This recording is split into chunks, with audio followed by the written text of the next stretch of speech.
Yang pertama, kenapa ada percepatan ya, yang didengar 10 November, kenapa hari ini? Nah, saya melihat ini hari jauh lebih hari baik.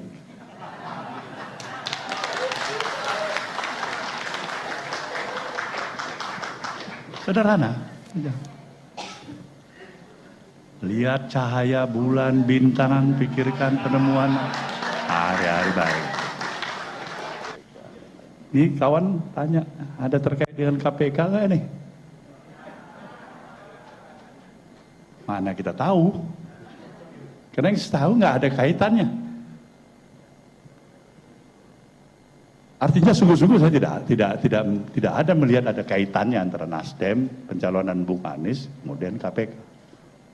Semua berjalan masing-masing. Ketika ditanya apakah saya sudah membicarakan apa tanggapan beliau misalnya pencalonan Bung Anies, kan ini, ya, beliau ucapkan ya baik, bagus. Saya menghargai itu. Ya. Nah, saya pikir ini lebih dari cukup. Kemudian soal koalisi, Bung Anies apakah masuk Nasdem apa enggak? Ada yang tanya ini? Terserah Bung Anies saja. Masa kita bilang jangan masuk Nasdem? Atau kita bilang sebaiknya harus masuk Nasdem? Dua-dua nggak ada sama kita. Nah, itu yang menentukan Bung Anies saja. Siasat Nasdem meminang Anies akankah juga menjadi jurus jitu untuk memenangkan Pilpres 2024? Kita akan langsung bahas dengan beberapa narasumber yang sudah hadir. Sudah ada Mas Willy Aditya, Ketua DPP Partai Nasdem. Selamat pagi Mas Willy. Pagi Ratih, pagi Bayu. Selamat pagi, dan juga ada Bang Effendi Ghazali, pakar komunikasi politik. Selamat pagi Bang Effendi. Pagi, Ratih, Bayu, Willy. Kemudian juga ada Mas Pipin Sopian, juru bicara dari PKS. Selamat pagi. Pagi, Assalamualaikum. Waalaikumsalam warahmatullahi wabarakatuh. Saya mau ke Mas Willy dulu, Mas Willy.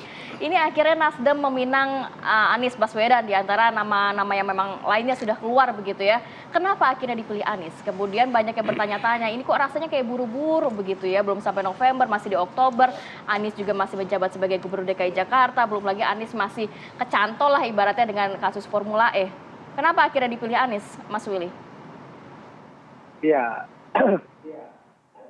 kenapa pada Anies ya bukan suatu keputusan yang historis ya. Ini kelanjutan dari hasil keputusan Rakernas yang 3 nama, dan jika teman-teman putar ulang Rakernas di bulan Juni itu memberikan time limit kepada Pak Surya, maka kurang lebih 3 bulan akan diumumkan 1 nama. Jadi kenapa 3 Oktober kemarin disampaikan kepada publik itu sesuai dengan jadwal Partai Nasdem. Karena kita akan menghadapi banyak agenda lagi setelah ini. Bagaimana pileg dan lain sebagainya. Jadi ini sebuah skema, sebuah jadwal yang sudah ditetapkan oleh Partai Nasdem. Kenapa buru-buru Anies toh masih Gubernur DKI? Justru lebih baik kita mengendorse dalam percakapan di dalam Partai Nasdem. Lebih baik kita mengendorse Anies ketika masih menjabat sebagai Gubernur DKI. Standing point-nya kan berbeda antara gubernur dengan mantan gubernur. Jadi itu yang menjadi dasar dari keputusan Partai Nasdem. Dan kemarin kenapa 3 lalu kemudian menjadi 1, kenapa itu Anies Baswedan? Di dalam pidatonya Pak Surya menyampaikan ada beberapa alasan objektif dan ada beberapa alasan subjektif ya. Alasan objektif tentu tentang kondisi krisis global, bagaimana kita menghadapi kompetisi antar bangsa dalam perebutan sumber daya gitu ya. Ini kan tentu berdampak kepada situasi nasional kita. Nah, dalam hemat kami, dalam perspektif kami di Partai Nasdem, untuk 2024 dan ke depan, yang kita butuhkan variabel, yang kita butuhkan tipologi kepemimpinan nasional itu seperti Pak Anies Baswedan. Nah, secara subjektif, Pak Anies memiliki otoritas moral, memiliki komitmen konstitusional, serta secara terang benerang kemarin Pak Surya Paloh di dalam sambutan beliau menyampaikan karena kapasitas, kapabilitas Pak Anies selama ini yang cukup mumpuni, itu yang kemudian menjadi alasan subjektif dari Partai Nasdem untuk mendeklar Pak Anies sebagai calon presiden. Dan yang paling penting adalah menjawab keraguan-raguan publik selama ini, apakah Anies Baswedan bisa berangkat atau tidak. Apakah Anies Baswedan ini cuma menjadi wacana atau tidak. Nah, Partai Nasdem ini kesekian kalinya mempelopori itu menjadi pionir dalam keputusan-keputusan politik yang terdepan. Ingat bagaimana 2014 Ajo Effendi ketika PDI Perjuangan tidak cukup kursi calonkan Jokowi, Nasdem lah yang kemudian gayung bersambut dengan PDI Perjuangan. Di periode kedua Pak Jokowi pun, yang pertama kali partai mendeklar untuk periode kedua Pak Jokowi itu adalah Partai Nasdem. Jadi ini bukan satu keputusan yang tidak kompatibel dengan Partai Nasdem, justru Partai Nasdem memiliki jejak rekam dalam setiap keputusan-keputusan politik yang diambilnya. Begitu rapi dan baik. Baik, saya langsung ke Bang Pipin. Bang Pipin, kalau soal sosok Anies kayaknya Nasdem sama PKS kan warnanya udah sepertinya sama begitu kan. Nah, dengan dideklarasikan kemarin, pertanyaannya adalah PKS merapatnya kapan? Kalau warna beliau biru, kita putih. Jadi saya kira berbeda ya.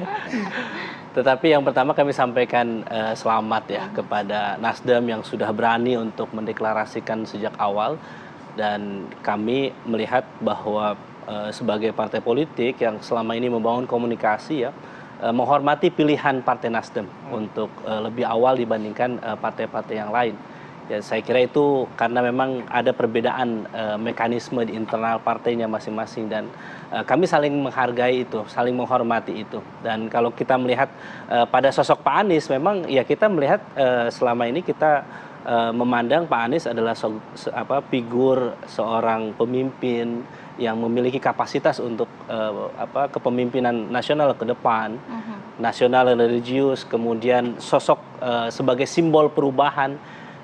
Kami melihat wajar kalau Nasdem meminang Pak Anies, di mana Pak Anies adalah gubernur yang waktu itu diusung oleh Partai Keadilan Sejahtera.